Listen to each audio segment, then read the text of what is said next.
Bom dia, aqui é Luciano Borghese. Desculpa, teve uma falha técnica minha aqui, eu vou começar de novo. Luciano Borghese, da DRTZ, Estratégia de Produto Imobiliário.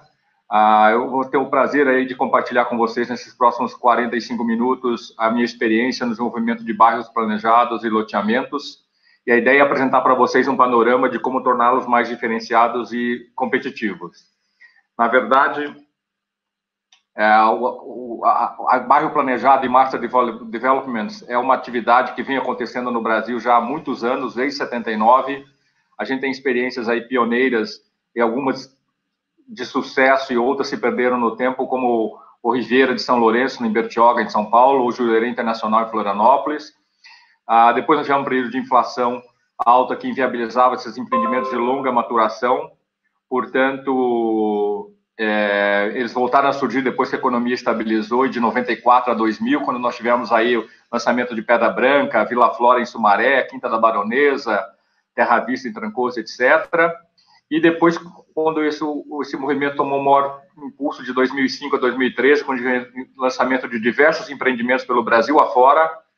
E agora, retomando após esse momento aí de crise no mercado financeiro, a gente vê o ressurgimento dos mesmos, com o lançamento em 2016 do Laguna Smart City, do Prado Bairro Cidade, na cidade de Gravataí, o Parque Mosaico em Manaus esse ano e o Smart City Natal. Então, o que a gente, na realidade, vê nessa questão? O que o mercado percebe com a existência desse lançamento desses empreendimentos? A percepção, se a gente olhar nessa matriz na horizontal, do potencial diferencial entre menor e maior, e o porte de empreendimento entre menor e maior, a gente percebe que a percepção de mercado e dos desenvolvedores urbanos, empreendedores e clientes é que só esses empreendimentos mais elaborados, que é o Master Development e o Master Plan, etc., são Smart Cities, são mais qualificados e mais diferenciados. E que os empreendimentos convencionais, que são os loteamentos de menor porte e loteamento de grande porte, que é o volume do mercado brasileiro de produção, têm menor diferencial. E essa percepção advém do quê? Na realidade, aqui a percepção do mercado, o que é? Na hora que a gente olha assim, quais são os principais atributos que geram diferencial e competitividade para empreendimentos de grande porte ou de desenvolvimento urbano. Um deles que é inquestionável é a questão de sustentabilidade. O mercado já absorveu, e o público, que todo empreendimento, seja loteamento de pequeno porte, de grande porte, ou um bairro planejado e Master Development, tem que endereçar a questão de sustentabilidade na medida do possível. A outra questão, agora, com relação a hora a gente fala de ambiência urbana qualificada, na escala do pedestre, convívio comunitário e placemaking, que eu vou estar falando mais em detalhe mais depois para vocês, e desenvolvimento de atributos smart, que são sistemas tecnológicos, ou racionalizações, ou geração de renda, são delegados apenas a empreendimentos de maior porte ou mais desenvolvido, que é o carro de bairro planejado e Master Development. Isso, na realidade, é percebido como um maior diferencial no mercado, e o mercado só atribui essas diferenciações, esses atributos, como necessários para esses empreendimentos de maior porte. Isso advém do quê? A gente ter visto aí nas últimas décadas, aí, nos últimos 20 anos, o lançamento de um bairro que é um dos empreendimentos mais de maior detalhe, notoriedade no mercado nacional, que é o Pedra Branca, em Palhoça, que criou um novo endereço, tem uma centralidade com uso misto, com ambiência urbana qualificada e na escala do pedestre. É um trabalho primoroso feito em Santa Catarina. Um outro empreendimento de destaque também aqui no mercado de São Paulo é o bairro das Perdizes, que também criou um novo endereço numa área que antes era com ocupação mais de logística industrial, que estava meio que abandonada, que as empresas tinham se relocado, e foi criado um parque, uma centralidade no bairro que organizou toda aquela geografia, e o empreendimento se desenvolve através dessa centralidade, que está alavancada principalmente no paisagismo e na área do meio ambiente, no lazer, tendo só uma pequena parte de uso misto de escritórios na entrada do empreendimento. A gente também tem o empreendimento da Granja Marileusa, em Uberlândia, que na realidade ele criou um trabalho também primoroso do Grupo Algar, que criou um novo endereço, uma nova centralidade com uso misto, com comércio, serviços, escritórios, empresas de grande porte, e que alavanca todo um desenvolvimento de uma área enorme aí, que está com, se não me engano, quase 3 milhões de metros na primeira etapa e vai chegar a 6 milhões no futuro. A gente tem também, numa menor escala, o Vila Flora Votorantim, o bairro planejado Vila Flora no Votorantim, que na realidade é um bairro planejado fechado, este é fechado, e não aberto como Sumaré, Ele tem uso misto, que tem uso proposta comercial, residencial, tem o desenvolvimento de espírito comunitário como uma das maiores gerações de diferenciais, de atributos de diferencial, e também é todo pensado na qualificação da ambiência urbana, criando espaços qualificados na escala do pedestre. E, para a gente completar, concluir, a gente tem que é impossível, devido à minha participação e forte relacionamento com esse empreendimento, o bairro planejado Vila Flora Sumaré, lançado em 99, que é ainda uma referência de mercado, principalmente porque foi direcionado para a classe média baixa, e se tornou um trabalho primoroso, que ele criou um novo endereço, tem uma centralidade com uso misto, com comércio, uso religioso, etc. Ele é muito desenvolvido, alavancado em centralidades e criar referências urbanas e gerar ambiência urbana qualificada, que acaba gerando uma maior qualidade de vida para as pessoas. E o resultado da sua preservação após 20 anos de lançamento e mais de 10 anos de entrega é que foi feito um programa de desenvolvimento comunitário, que eu vou falar mais em detalhe depois, que acabou fazendo com que as pessoas perpetuassem o conceito e preservassem o empreendimento. Então, e a gente tem, por último, a última linha aí de lançamentos, que foi em 2016, na verdade, o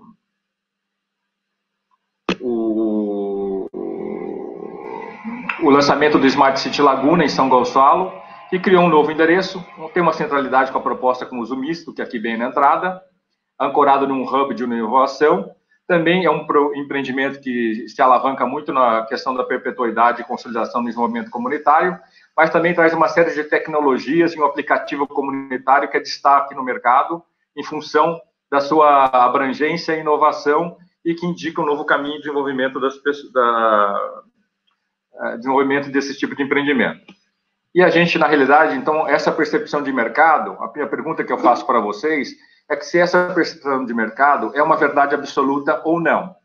Por quê? Porque a gente volta àquele primeiro slide que eu apresentei anteriormente, onde esses atributos de centralidade, novo endereço, uso misto, a qualificação urbana, desenvolvimento comunitário e etc., são aplicadas só nessas grandes referências que a gente, felizmente, já tem no mercado e que influenciam, ou pelo menos impactam as pessoas. E a resposta para essa pergunta é que não.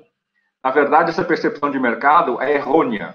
E essa é a principal mensagem que eu queria apresentar para vocês nesse webinar, de que essa percepção pode mudar. Na realidade, assim, a gente não deve olhar para esses empreendimentos como referências e ver questões super interessantes e depois pensar no nosso dia a dia, que é na grande prática do mercado nacional, de falar assim, para grandes empreendimentos, eu, quem sabe, não consigo replicar todos esses conceitos. E, na verdade, isso é uma mentira, porque é um equívoco, na realidade, não uma mentira, é um equívoco. Porque esses diferenciais, eles são replicáveis em todas as tipologias e escalas de empreendimentos. A gente tem que, na realidade, saber visitar esses empreendimentos e abstrair certos conceitos e adaptá-los às nossas realidades. Então, a gente já tem assim, esses diferenciais de sustentabilidade, smart, soluções smart tecnológicas de racionalização, convívio comunitário, placemaking e ambiência urbana qualificada na escala do pedestre, na realidade já estão se tornando um padrão de mercado. Isso não está restrito apenas a bairros planejados e master developments, que são a ponta do iceberg do mercado imobiliário nacional e mesmo no mundo afora. Na realidade, esses empreendimentos de maior escala, é mais fácil implantar esses conceitos na sua potencialidade, porque você tem mais massa de manobra, tem mais recursos, etc., mais variáveis para trabalhar.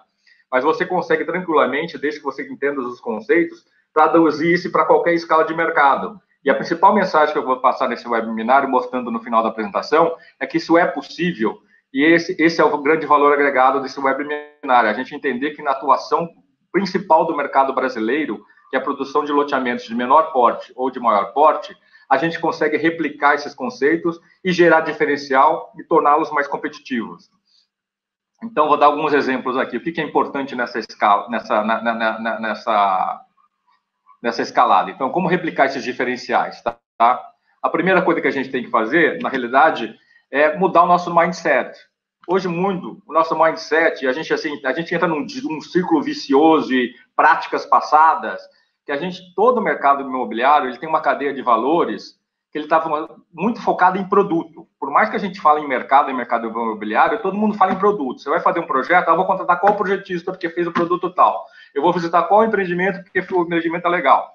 A nossa mentalidade do mercado imobiliário, ela não é de mercado, ela é de produto. A gente já começa errado por aí, tá? Então já começa a ter as soluções erradas. Depois, em um segundo momento, algumas empresas pensam nas pessoas. E elas começam a agregar, como é que então eu vou fazer um produto legal, que é o caso aqui tem uma foto do Vila Flora, e ver como é que eu vou desenvolver a associação dos moradores, que é um atributo que agrega super valor. E por último, porque gera maior qualidade de vida. E por último, tem as questões de Smart City, que é a grande novidade, e aí tem uma nuvem nebulosa, que eu vou falar um pouquinho mais à frente, sem entrar em muito detalhe, infelizmente, devido à questão de tempo, que é assim, como é que eu consigo ser smart também, porque é essa nova onda do momento.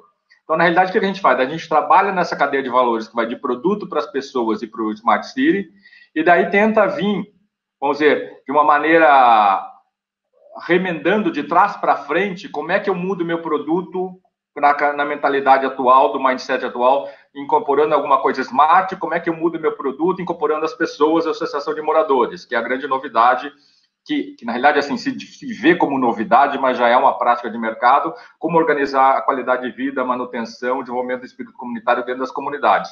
Então, essa cadeia de valores, ela na realidade ela não te possibilita gerar um empreendimento diferenciado ou competitivo. Ela te restringe. Na realidade, o que a gente precisa pensar, assim, começar o produto de um outro enfoque.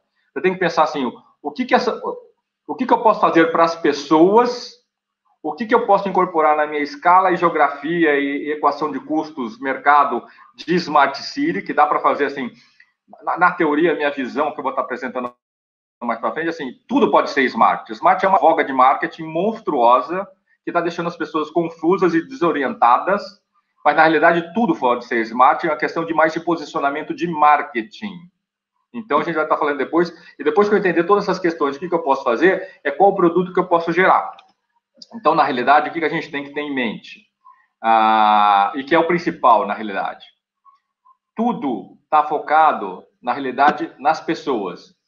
Se você focar seu empreendimento nas pessoas, porque são elas que vão dar vida, identidade ao lugar, ao endereço que você está criando, você vai ter sucesso. Você pode ter um empreendimento urbanístico ruim, mas com uma qualidade de vida e desenvolvimento comunitário bom, que você vai ter um empreendimento considerado de sucesso. O inverso não é verdadeiro, e até porque ele não se preserva. Se você vai um projeto urbanístico bom, sem desenvolvimento comunitário, sem preservação, sem integração da comunidade, elas vão acabar não preservando o empreendimento e destruindo o seu empreendimento. E já dizia no passado, eu adoro essa frase do Shakespeare, já de 1600, que dizia "What's the city but the people?" Então, o que é a cidade se não as pessoas? Então, a gente tem que pensar nas pessoas para gerar um empreendimento mais interessante.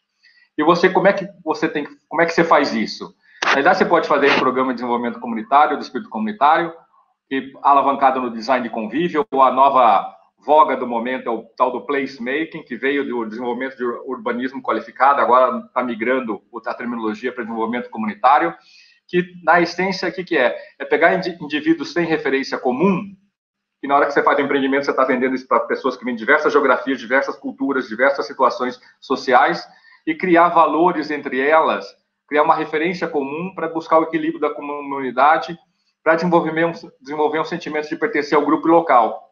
E quais são os benefícios para o empreendedor? Aliás, você não está fazendo boa ação nenhuma, você está atuando no teu business.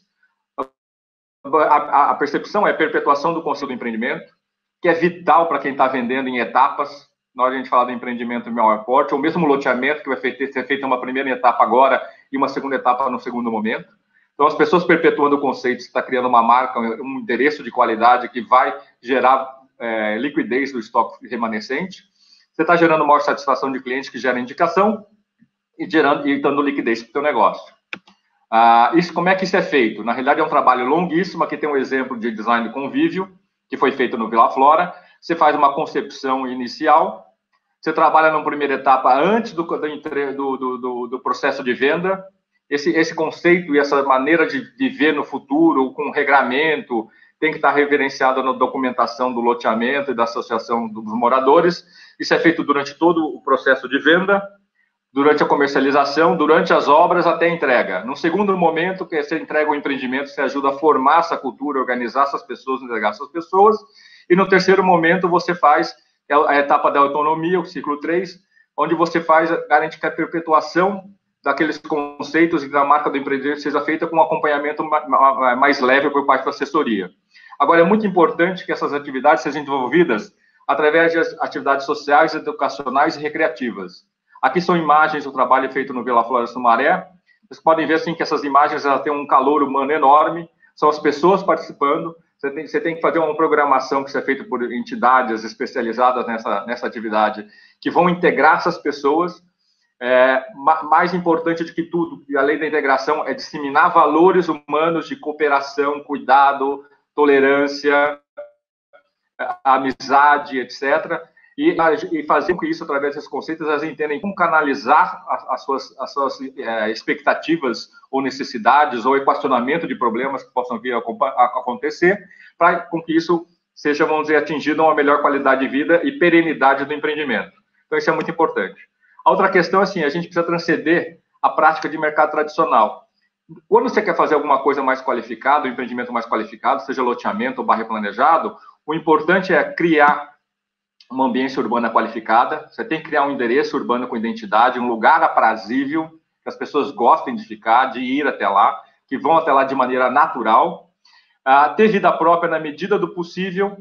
Aí, daí, assim, aqui a gente está falando de uso misto de comércio. Nem toda localidade permite isso. Mas você tem os usos institucionais, a associação de moradores, tem os clubes, uma série de equipamentos urbanos que podem cumprir esse papel de maneira em locais onde a atividade comercial não é tão viável, e também estimular a atividade, a vida comunitária em comunidade, que é criar referência comum e pertencer ao grupo local, como eu falei antes. Isso é diferencial, isso que vai gerar liquidez para o empreendimento numa determinada geografia. Subproduto, na realidade, passa a ser o quê? É o imóvel tradicional que você vai vender, seja ele um lote, uma casa, um apartamento, ou seja lá o que for.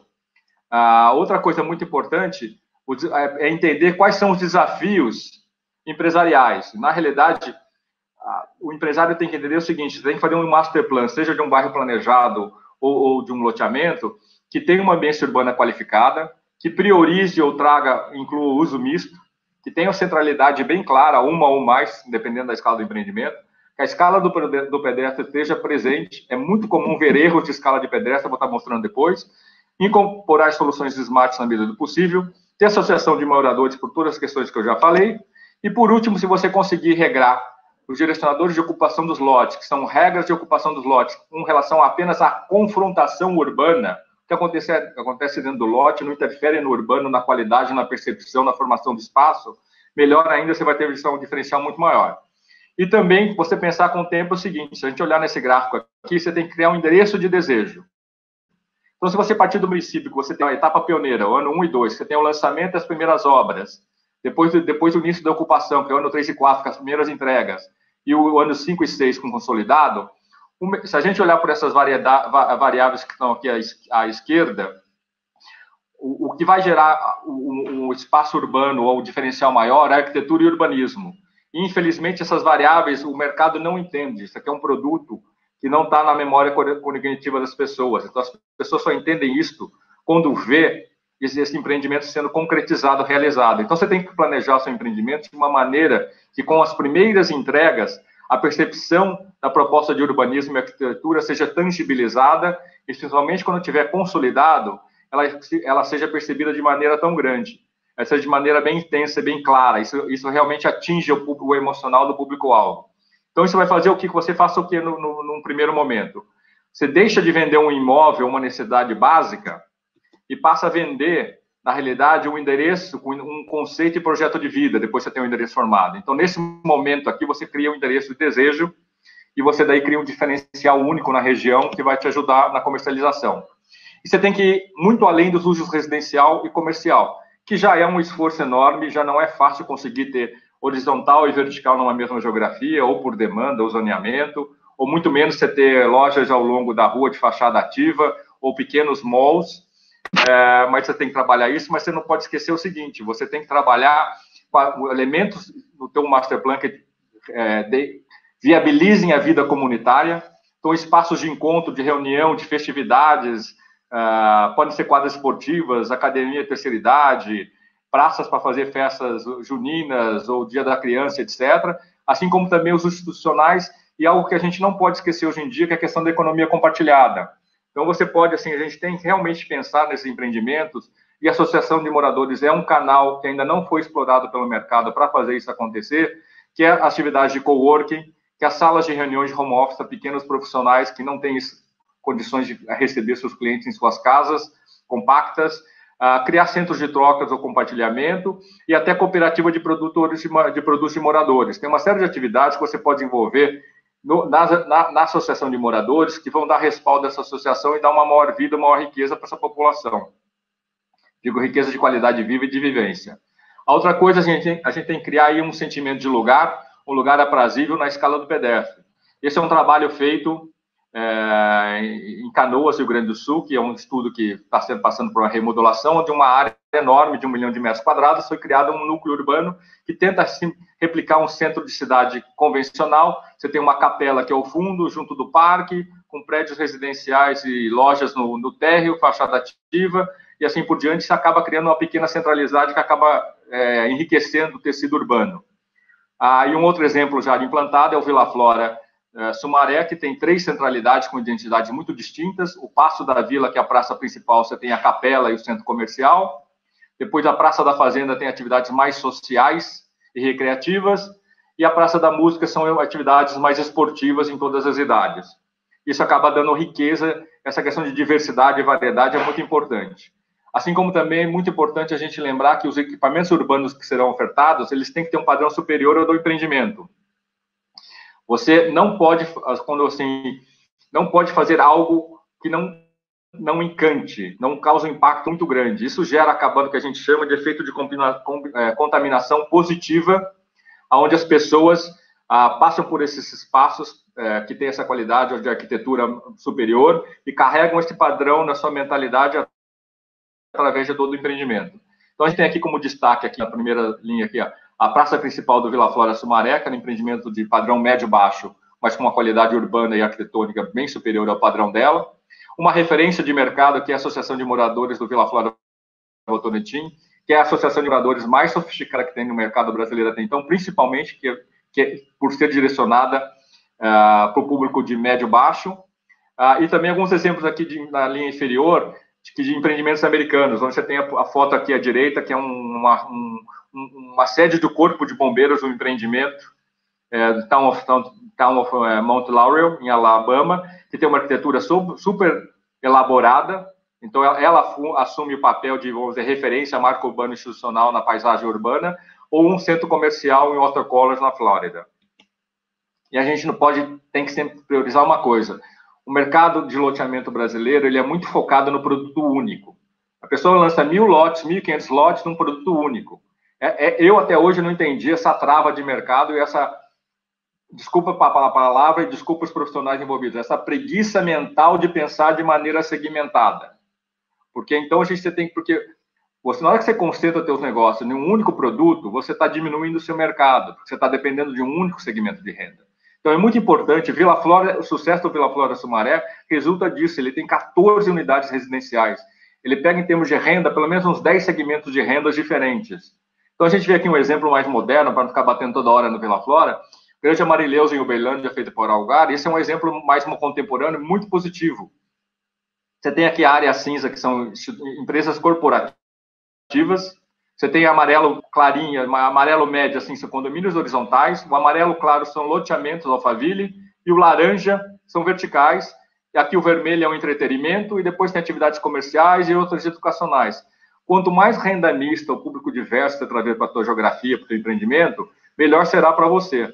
Porque você vai estar diluindo o segmento do mercado, acelerando a tua velocidade de implantação. E isso, na realidade, replica um pouco da cidade verdadeira e traz diversidade para o empreendimento. Então, a gente também precisa pensar de outra coisa. Outra variável importante são as questões que eu estava falando, da nebulosa questão dos smart cities. Então, quais são os atributos de smart city? Na realidade, a gente não vai conseguir entrar em detalhe aqui, mas em questão de meio ambiente, o smart é uma plataforma super nebulosa e difusa, que na realidade tem o nome smart, mas compreende uma série de questões que já foram consolidadas no passado. Dentre elas está meio ambiente, questões de preservação, de plantio de vegetação nativa, bacias de contenção, iluminação LED, coleta seletiva, etc, etc. Mobilidade, que são ciclovias, cavaletes, pista de caminhada, etc, que todo mundo já é possível de fazer em qualquer escala. Questões de economia, que também são questões de racionalização de área de fornecimento de água, ou de iluminação, ou de aquecimento, etc, que eu não consegui entrar no detalhe. Governança, a gente está mais relacionado às questões de associação de moradores. Pessoas são as questões de desenvolvimento humanitário, que a gente já falou. E de viver as questões de atividades sociais, festivas, recreação, que a associação pode desenvolver. E a única coisa que realmente é mais novidade aqui, e que não está ainda tão abrangido pelo mercado, é a questão de disponibilização de zonas free de Wi-Fi e o aplicativo para moradores, que é uma novidade, que o mercado está assimilando. É um elemento caro de absorver. No entanto, já existem alguns fornecedores que conseguem fornecer isso para empreendedores de menor porte, empreendimentos de maior porte, o serviço por assinatura. Você aluga o serviço de um prestador de serviço que vai habilitar criar uma página especial para você. Não podendo fazer isso, as ferramentas, você não deixa de ser smart se usar as ferramentas gratuitas, né, no sistema de tecnologia de informação disponíveis. Você tem o Facebook, você tem o Instagram, você tem um monte de coisas que numa escala menor, etc., podem ser usadas como ferramentas, ou mesmo grupos de WhatsApp, tá? Claro que cada um tem um potencial de penetração ou de resultado maior ou menor, mas elas estão aí, a questão é só de absorver e integrar no sistema. Agora, o que é muito importante você fazer quando você considerar smart os atributos smart no seu empreendimento? Você tem que incluir o máximo possível, porque tudo isso agrega valor e está na expectativa, muitos deles, dos clientes atualmente, mas desde que o valor de venda não descole do mercado. Então, você tem que colocar, assim, soluções viáveis, questão de uso racional de recursos naturais, preservação, autossuficiência energética, etc., e as questões de tecnologia. Mas, em destaque, a gente tem que considerar o seguinte: o alinhamento o master plan ele tem que estar alinhado à economia compartilhada. Isso vai ser um atributo para o seu empreendimento, se você conseguir incorporar isso. Obrigatoriamente, você tem que ter a governança para pós-ocupação, que é a associação de moradores, e todo o detalhamento do que ela pode fazer para você, tá? Na prestação. E, por último, que é a questão da integração da comunicação, que é a difusão de informação, de comunicação e criação de cultura é muito importante. Você tem um aplicativo ou um sistema de tecnologia de informação via Facebook, Instagram, WhatsApp, seja lá o que for, que ajude a integrar as pessoas, a comunicar as questões, que comunicação é muito importante numa comunidade e ter melhor resultado. Agora, outra questão muito importante, qual que é? A gente sempre lembrar de racionalizar soluções de projeto para preservar o equilíbrio da viabilidade. A grande questão falha que tem no mercado é que as pessoas vão atrás de projetistas e os projetistas resolvem os projetos sobre a ótica projetual, mas elas não entendem do business. Por outro lado, essa é uma escala de empreendimento, quando a gente fala de bairro planejado ou algo mais elaborado, que os projetistas não dominam, e muito menos os empreendedores. E a verdade é, os projetistas trazem projetos lindos, os incorporadores e desenvolvedores urbanos aprovam e só vão descobrir as falhas com relação ao business, a viabilidade, a dinâmica de implantação, na implantação. Aí é tarde demais e você vai ter que ficar gerenciando aquele problema o resto da vida até se consolidar.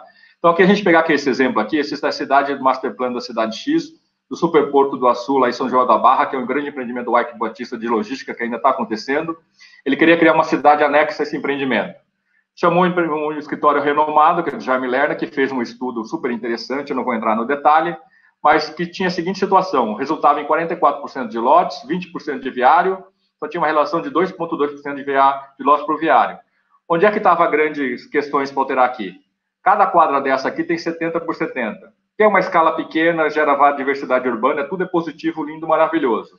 A questão é que a equação de viabilidade não fecha em dois aspectos: custo de infraestrutura, e segundo, esses produtos imobiliários era para atender a pirâmide de funcionários do porto, que é de baixa renda.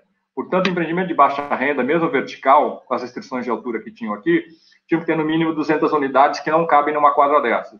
Então, o que a gente chegou? E a centralidade tinha 140 por 140. Isso daqui não existe escala do pedestre, é um projeto megalomaníaco.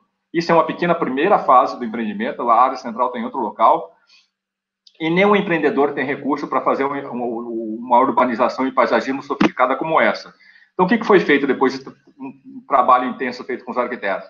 Pois entenderem que fazer uma praça principal menor agregaria valor, de criar quadras maiores, respeitando, aqui no Centralidade, as quadras menores permaneciam, mas você introduzindo várias quadras, que assim, agrupamentos de 2 quadras, de 4, 13, assim por diante, para que há diversidade. E no caso aqui, a gente tinha uma situação que era vizinha a um lago, a um lago, ele não estava sendo explorado, a gente amarrou a identidade dessa primeira etapa com uma frente-lago que existia na localização. E com isso a gente conseguiu fazer com a área de lote saltar de 44% para 53%, o viário diminuir de 20% para 17%, e a relação de lote para viário passar de 2,2 para 3. Então a gente tem que lembrar que essa equação tem que ser preservada. E o teu desafio qual que é como empreendedor? É gerenciar a oferta diferencial sem ultrapassar o valor de venda praticado pelo mercado. Infelizmente, o mercado, um empreendimento convencional, que esse quadro aqui à esquerda, que a gente hipoteticamente falou de 250 metros, gera aí um aproveitamento de 53% ou menos, tá, no estado de São Paulo, aqui tem parâmetros do estado de São Paulo, tá, com função do SMA 72, você vai ter que fazer, na realidade, então, uma maneira de criar mais lotes, reduzir viário, para quê? Para financiar os diferenciais de produto. Porque se a gente falar de criar associação de moradores, desenvolvimento comunitário, que não é barato, coloca capela, coloca centro comercial, coloca equipamento urbano em parque, etc., etc., tudo isso estoura a tua viabilidade. O segredo é achar uma maneira de maximizar a receita, reduzir custo, para que você consiga implantar todos esses diferenciais e não estourar o valor de venda de mercado. E isso, por exemplo, no caso do Vila Flora, como é que foi feito? Por ser um bairro de condomínios, a gente saiu de uma situação de mercado que o viário era, em geral, de 22% para 13%, e a receita do empreendimento, que se a gente estava em 50% de loteamento numa situação convencional, passou para 60%. Então, na realidade, eu tive 10% a mais de terreno, que é 20% a mais em relação à base original convencional. Então, isso me deu mais receita, menor custo. A gente também racionalizou, no caso da Vila Flora, para quem não conhece, era a venda de planta de casa em condomínios, então na venda na planta. A gente racionalizou os projetos residenciais, criou uma fábrica de pré-moldados no terreno para racionalizar ainda mais custo, e foi esta equação que viabilizou todo o diferencial do empreendimento. E também outra coisa muito importante é o seguinte, a gente tem que consolidar os diferenciais do bairro no menor prazo possível. Então não adianta pensar num projeto maravilhoso, onde o diferencial vai aparecer só lá no final, ou na segunda, terceira etapa. Aqui eu bato muito no martelo o seguinte, bairro planejado ou um empreendimento mais elaborado, o mercado não entende e não conhece. O mercado conhece lote, casa em condomínio e apartamento. Quando você fala em bairro, você não comunica. E você pode gastar uma fortuna em marketing que as pessoas não vão entender de pleno. Elas só vão entender vendo no local. Então é importante que se o teu empreendimento tem como proposta principal uma praça principal que forma a identidade, que vai ter o centro comercial Zulmilson, um eixo urbano que tem um parque no meio do caminho com uma habitação mais vertical um centro religioso, um templo religioso no final dele, isso esteja consolidado no menor prazo futuro. E depois você vai desenvolvendo de maneira faseada as ofertas de habitação. A outra questão é a seguinte, bairro planejado, brinco assim, que ele cobra a fatura. Você tem que integrar o prometido, porque a comercialização convive com pós-ocupação. Então, a pior coisa do mundo é você entregar uma etapa meia boca, porque quem vem comprar a segunda etapa vai entrar no plantão de vendas, vai se fascinar por tudo que você entregou no urbanístico, etc. Vai ver a proposta de, vamos dizer, de maquete, vídeo e tudo mais que vai estar lá, ter um material de comercialização, só que ele vai sair do plantão e conversar com o morador que já está na geografia. E esse morador, ou ele valida tudo que o prospect escutou dentro do plantão de vendas, ou isso não acontece. Então, é muito importante, você aqui tem duas imagens só de referência, a proposta do Vila Flora Sumaré, que é um centro comercial, uma praça principal em 99, foi entregue. Na verdade, foi entregue, aqui é uma foto de 2011, mas foi entregue em 2005, e se preserva até hoje como isso. Então, é muito importante, assim, lembrar essa questão. Quer fazer um empreendimento mais diferenciado? Lembre que o que você prometeu, você tem que entregar, porque senão as pessoas vão cobrar isso de você. E agora, para falar bem rapidamente, antes de encerrar, a gente está indo, assim, dois cases, assim, aquilo que eu falei de que como é que a gente consegue transferir os atributos de grandes empreendimentos para loteamento. Então, dei dois cases, um aqui em Ribeirão Preto, numa gleba de 680 mil metros quadrados, e outro em Água de Lindóia, Água de Lindóia, em 480 mil quadrados. Então, no primeiro empreendimento, o empreendedor queria fazer 1.000 lotes, numa área de 680 mil metros quadrados, ele tinha 4 bolsões fechados, aqui eram bolsões fechados de lotes, tá? E ele tinha uma questão, Ribeirão Preto tem uma situação de legislação viária louca, americana, de subúrbio americana, tinha uma diretriz viária de que não poderia ter nenhum acesso direto, uma mega avenida de 40 metros cruzando o empreendimento. Ele criou uma mega rótula aqui de 180 por 180, que não teria nem como urbanizar, fazer paisagem de uma maneira qualificada, porque não teria receita para isso. De qualquer maneira, fazendo um paisagismo qualificado aqui, ia resultar em 0 de qualificação urbana, porque não tem espaço urbano na escala do pedestre, e daí 4 4 bolsões completamente iguais. Quer dizer, aqui não tem identidade, não tem nada. Esse aqui é subúrbia americana completa. E que a gente fez lá, o que foi, depois de muito estudo? Na realidade, assim, se o eixo viário sanitizador era o problema, a gente trouxe ele para fora do empreendimento. Então, ele ficou para fora do empreendimento. E daí, o que sai desse eixo, dessas rótulas do eixo sanitizador, pode ter um desenho livre. Então, a gente criou um acesso que chegava numa centralidade urbana, que era a principal, onde teria, vamos dizer, o simbolismo de ser o núcleo de fundação, a primeira etapa, com a capela e com a entrada de 2 bolsões. Os bolsões ainda seriam fechados, mas teriam, vou dizer, equipamentos urbanos na entrada dos mesmos para qualificar e gerar diferenciação na paisagem, e também áreas internas de lazer, que o estudo anterior não tinha. A gente criou um bulevar integrando essa primeira centralidade para uma segunda, onde estaria a associação de moradores, e praças em parques, etc., e acesso ao terceiro bolsão. Então, na realidade, isso é um loteamento que traz uma série de atributos dos bairros planejados em Master Developments para dentro da concepção, e para dentro da concepção de vamos dizer, de loteamento de pequena escala, de bolsão de lote fechado.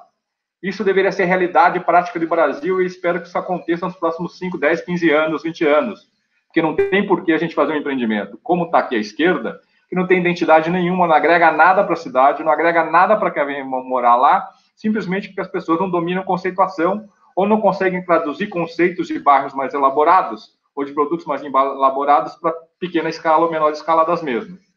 Pegando em outro exemplo aqui, o HG Lindóia, também é um cliente que chegou para mim com um estudo nesse estágio, um terreno de 480 mil metros quadrados, que é uma área pequena, isso desenvolve nessa escala em Brasil afora, aonde, na realidade, tem 2 peculiaridades aqui, tá? Isso aqui é um vazio urbano, na realidade a cidade acontece aqui à esquerda e à direita, a cidade acontece, aí tem um vazio urbano dos 2 lados.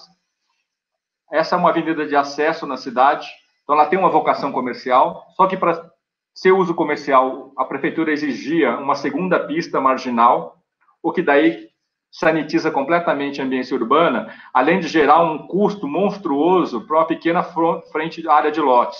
Então, isso desequilibrava totalmente a viabilidade econômica e financeira do empreendimento. Pior ainda, você ia fazer todo esse custo, esse gasto, só que do outro lado da rua estava vazio e vai continuar vazio por anos. Então, quando você não tem a formação dos 2 lados da rua, você cria um vazio que não gera ambiência urbana qualificada. Então, você estaria fazendo um esforço enorme, um gasto enorme, para ter um efeito final muito reduzido. Pior, é uma área, tem que fazer esse ressalto, com uma declividade muito acentuada. A declividade aqui varia de 20% a 30% ou mais na maioria da geografia. Quando você passa aqui em cima nessa avenida de acesso, que é o acesso principal, a via principal que margeia a propriedade, você não enxerga o fundo do vale, onde tem esse lago, que é o principal atributo do projeto. Então, o projeto, o que ele fez? Devido à declividade acentuadíssima, ele ficou nas bordas do terreno, no terreno mais alto, e virou as costas para o atributo principal, que é a vegetação, o lago, o meio ambiente, qualidade de vida, etc., etc., que é super importante e valorizado pelo mercado. E para piorar, o último item, no passado o proprietário tinha doado uma pequena área aqui na ponta, onde foi construída uma igreja, um templo. E isso é muito importante naquela, como eu já falei, lá atrás, e além do uso residencial, residencial e comercial. E essa igreja tinha sido simplesmente, ela tem um aspecto agradável, é um investimento significativo que alguém nessa escala, um empreendimento nessa escala não consegue bancar, mas já estava lá. A única coisa que você precisava fazer é que a frente é todo um asfalto meio feião, que você precisava dar um tapa de paisagismo aqui para dar uma enobrecida no embasamento desse templo, que o prédio em si é muito decente, muito agradável. Então, a gente fez um estudo, trabalhou com ele, que na realidade resultou em 2 coisas. A gente criou, na realidade, a seguinte situação.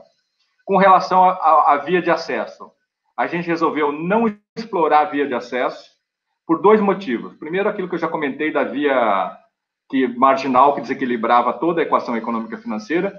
Segundo, que tinha uma margem de vegetação preservada enorme ao longo da avenida, que teria que ser toda suprimida e ter que ter uma compensação ambiental monstruosa, que ia custar uma fortuna. E a gente daí fez o quê, na realidade? A gente criou um binário. Então, as pessoas, vão dizer, todo mundo passaria por dentro do empreendimento, depois sairia lá perto da igreja, e daí, ao longo desse binário, onde eu teria o fluxo das pessoas entrando dentro da propriedade, a gente teria daí lotes comerciais dos 2 lados da rua. Então, eu crio a questão da configuração urbana, da qualificação urbana, eu crio fluxo de passagem, e outra grande vantagem é a seguinte, ao fazer as pessoas entrarem no binário, ao descerem, que aqui eu tenho um desnível significativo, as pessoas, quando chegam aqui dentro, perto dessa centralidade, conseguiriam enxergar o vale e o lago, que é o grande atributo da geografia. Então, a gente, ao fazer essa ação, a gente conseguiu equacionar a equação de viabilidade, criar um lote que teria um dinamismo urbano, com a ocupação dos dois lados, introduzir uma centralidade, que seria o ponto principal de geração de diversidade no empreendimento, que acabaria sendo o acesso para os bolsões de lotes. E, por último, o que a gente fez? A gente acabou criando um calçadão entre a centralidade criada e a capela que existe, a igreja que existe, para emprestar esse equipamento e trazer para dentro do empreendimento a custo zero. Então, na realidade, com isso, você acaba criando um empreendimento que está integrado na cidade, que tem uma identidade urbana, que tem escala do pedestre, que tem de variedade e diversidade, e que acaba gerando um diferencial e competitividade que quem está atuando da maneira convencional não consegue competir com você. Então, são duas situações. Nem sempre você, com essas estratégias que demandam um certo esforço, consegue agregar valor ao produto, mas você certamente gera maior liquidez de comercialização, que é super importante no mercado imobiliário, principalmente em momentos difíceis. Então, com relação a isso, queria concluir. Então, na realidade, o que é importante? A gente precisa adotar uma cadeia de valores que priorize o cliente final, ter consciência que o novo padrão de mercado está se consolidando com a relação de desenvolvimento de ambiente urbana qualificada, placemaking, soluções smart, direcionadores de ocupação de lotes, economia compartilhada. A gente tem que replicar o novo padrão em todas as tipologias e escalas, seja loteamento, bairro planejado. Invista no placemaking, convívio comunitário, porque gera identidade e liquidez. Racionalize os diferenciais e incorpore os atributos smart sem descolar do valor de mercado. Cria um novo endereço, sempre cria um novo endereço, sempre, o teu empreendimento não pode se perder na paisagem, e desenvolva um empreendimento que encante e tenha alma, não seja apenas racional e tenha marketing ou atributos de paisagismo e etc., que estão muito batidos no mercado. Então, com isso eu encerro a minha apresentação. Gostaria de agradecer a apresentação de todos vocês. Eu passaria aí para a Dite as perguntas e respostas para a gente responder dúvidas de vocês.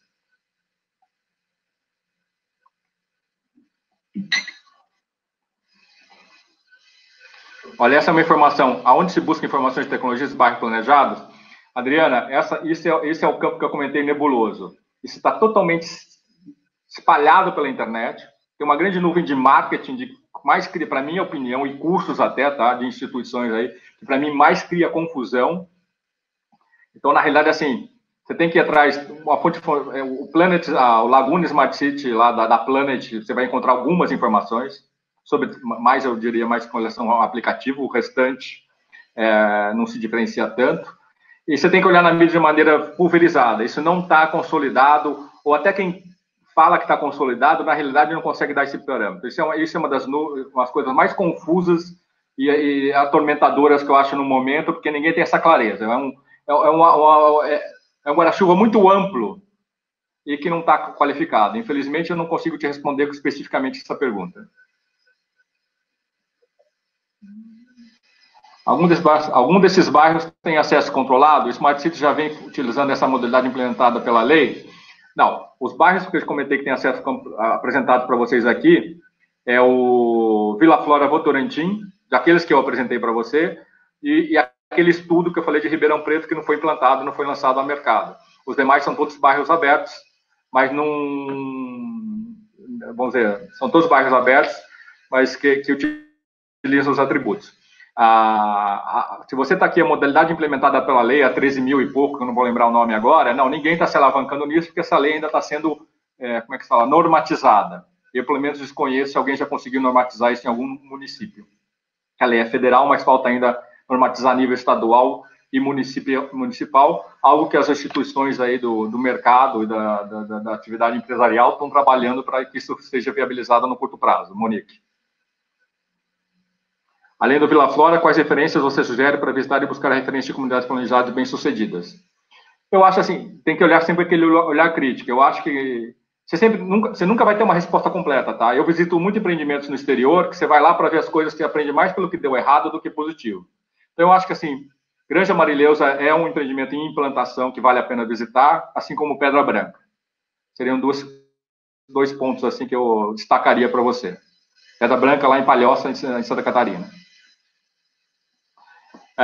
O valor da associação de moradores, ele varia, aí é uma questão mais ampla, tá, em Sumaré. Na realidade, essa informação hoje, a arrecadação da associação lá de Sumaré anual é na ordem de R$300 mil para 3.400 unidades. Só que você não pode dividir isso por 3.473 unidades, está direto. Por quê? As casas menores pagam menos, as médias um pouco mais, as grandes um pouco mais. Isso hoje provavelmente está variando entre 50 a 90, 100 reais, conforme o tamanho da casa no Vila Flora, para a associação de moradores. Vão lembrar que isso é para trabalhar associação, manutenção de áreas externas, atividade comunitária e segurança. Isso não inclui as despesas de cada condomínio, que o Vila Flora é formado por 50 condomínios, e daí você adicional a isso tem a despesa do condomínio dentro da sua área do terreno específica. Próximo, Tiago. Qual a base jurídica que torna compulsória a cobrança da dívida pública em área privada da associação, como o clube, por exemplo? Não, a associação de moradores não é uma tarifa pública. Isso é uma entidade que está respaldada pelo Código Civil. E você, dentro da associação de moradores, o que você cria? Esse imóvel da associação, por exemplo, pegar aqui o exemplo, acho que você está se referindo a essa pergunta com relação à sede da associação do Vila Flora Votorantim, que tinha lá piscina, quadra, salão de festas, etc. Aqui é um lote privado, normal, como qualquer lote unifamiliar. Essa propriedade ela é doada para a associação de moradores. A propriedade pertence à associação de moradores, o qual é responsável por pagar seus tributos e despesas concessionárias, e o rateio dessas despesas e manutenção também da mesma, ela divide para os seus associados que se filiam à associação no ato da compra do imóvel. Então, na realidade, assim, a base de tudo isso é você criar uma associação de moradores antes de lançar o empreendimento, mencionar ela no registro de loteamento, fazer a adesão individual no ato da compra, porque no passado você podia fazer automático, hoje em dia o STF exige que seja individual e gerenciar esse processo. Então, é uma despesa de entidade a qual você se associa e, por ser associado, você é obrigado a pagá-la. Próxima, Tiago. Para condomínios de lote de pequeno porte, sem até rendimentos, tem para cada, podemos aplicar esse modelo, aguardando as proporções? Sim, acho que a mensagem principal que eu faço dessa apresentação é que tudo isso é aplicável em qualquer escala. Eu mesmo estou trabalhando em associações de empreendimentos,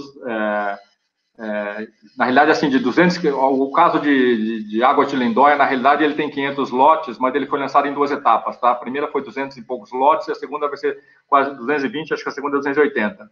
Você pode fazer. A questão que tem que achar aqui, na realidade, é o custo-benefício da tua associação. Até 120 lotes, tem que ver se o custo de que você vai oferecer, e daí é um desafio da associação, que cada escala comporta um tipo de custo ou um volume de serviços. Então, você tem que prever um mínimo, é que nem condomínio, tá? Você lança lá um condomínio e você entrega um condomínio vertical, convencional. Você lança um condomínio com um valor X de serviços, ou um loteamento fechado, valor X de serviços. Entrega aquilo mínimo operacional. Se os moradores, ao longo da convivência, da moradia, resolvem ampliar os serviços, eles vão ampliar os custos.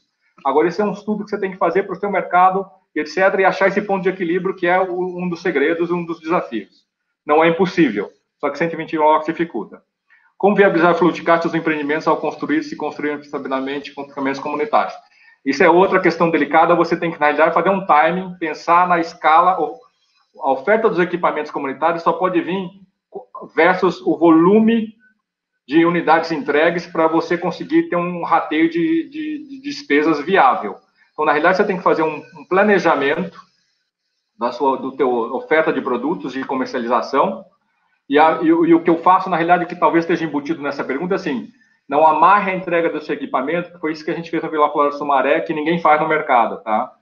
Não amarre a entrega de equipamentos a cronograma, mas assim a volume de unidades entregues, porque daí você estava amarrando, quando atingir 1.500 unidades, eu vou entregar o clube, porque você sabe que com 1.500 unidades, é um exemplo numérico, tá?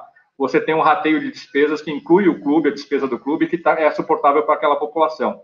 Então, amarre as tuas obrigações com o volume de entrega que vai viabilizar o rateio e não com cronograma, porque cronograma ninguém sabe o que vai acontecer. Você sabe que você lança hoje, não sabe se vai vender em 1 ano ou 10 anos, dependendo do mercado ou concorrência.